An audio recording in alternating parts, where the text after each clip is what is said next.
সিডনিতে বর্ডার গাভাস্কার ট্রফির deciding test ম্যাচে রোহিত শর্মার খেলা বা না খেলা নিয়ে এখনো কিন্তু কোনো ক্ল্যারিটি পাওয়া যাচ্ছে না। আজকে আমরা নেট সেশনে দেখলাম যে রোহিত শর্মা কিন্তু খুব একটা অ্যাক্টিভ ছিলেন না, যদিও তিনি 20 মিনিট মতো হয়তো নেটে ব্যাটিং করেছেন, মানে থ্রো ডাউন স্পেশালিস্টদের ফেস করেছেন, কিন্তু মেজরিটি অফ দ্য টাইম কিন্তু তিনি বেশি অ্যাক্টিভ ছিলেন না। আর শুভমান গিলকে আমরা যথেষ্ট অ্যাক্টিভ দেখলাম নেটেও এবং ফিল্ডিং প্র্যাকটিসের সময়ও, এবং জসপ্রীত বুমরাকে আমরা দেখতে পেলাম কোচ গৌতম গম্ভীরের সাথে অনেকক্ষণ কথা বলছিলেন বিভিন্ন জায়গায়, মানে ড্রেসিং রুমের বাইরেও নেটেতেও। তো সব মিলিয়ে এটা মনে হচ্ছে, মানে এটা হতে পারে, যেটা সম্ভাবনা সব থেকে বেশি মনে হয় রোহিত শর্মা এই টেস্ট ম্যাচে নিজেকে ড্রপ করবেন। ভারতীয় ক্রিকেটে কিন্তু এটা খুব রেয়ার যে একজন ক্যাপ্টেন নিজেকে ড্রপ করছেন পুয়ার ফর্মের জন্য।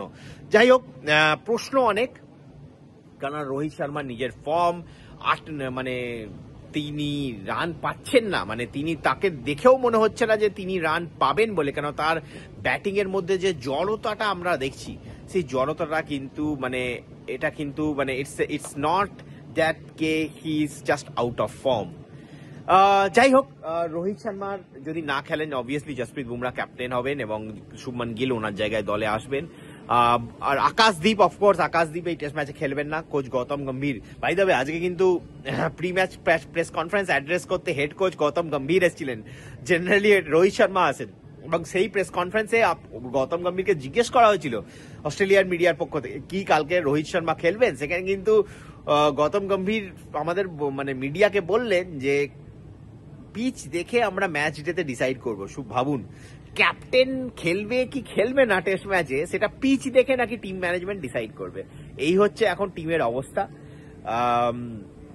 আমার মনে হচ্ছে যে মিডিয়া রিপোর্টস আসছে, এবং গৌতম গম্ভীরও আজকে কিন্তু প্রেস কনফারেন্সে বলে গেলেন যে হার্ড টক্স হয়েছে, অনেস্ট অ্যান্ড হার্ড টক্স হয়েছে প্লেয়ারদের মেলবোর্নে হারার পরে প্লেয়ারদের সাথে। তো আমার মনে হচ্ছে গৌতম গম্ভীর কিন্তু তার একটা রেপুটেশন আছেন। আমরা কেকেআর এর সময় দেখেছি তিনি কিন্তু একসময় এমনও খবর পেয়ে সময় এসেছিল কেকেআর এ তিনি নিজেকে ড্রপ করতে চেয়েছিলেন।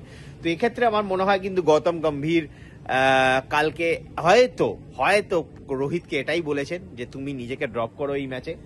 যদিও এটা তাহলে কি রোহিত নিজের শেষ টেস্ট ম্যাচটা খেলে ফেলেছে অলরেডি, সেই নিয়ে কিন্তু প্রশ্নচিহ্ন থেকে যাচ্ছে।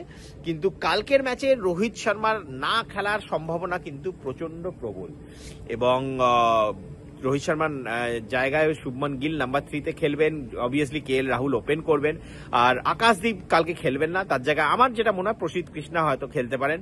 আর কালকে হয়তো আরেকজন ভারতীয় ক্রিকেটারও নিজের শেষ টেস্ট ম্যাচ খেলবেন, যেটা আমার পার্সোনাল ফিলিং মনে হচ্ছে, সেটা হচ্ছে রবীন্দ্র জাডেজা। তিনিও হয়তো নিজের জীবনের শেষ টেস্ট ম্যাচ কালকেই খেলবেন।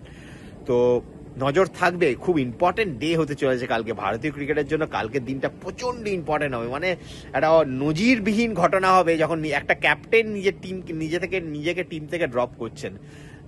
বাট দেখা যাক কি হয়, সেদিকে আমাদের তো নজর থাকবেই। আপনারা দেখতে থাকুন রে স্পোর্টস এবং রে স্পোর্টস ক্রিকেট। রে স্পোর্টসের জন্য সিডনি ক্রিকেট গ্রাউন্ড থেকে সন্দীপন ব্যানার্জি।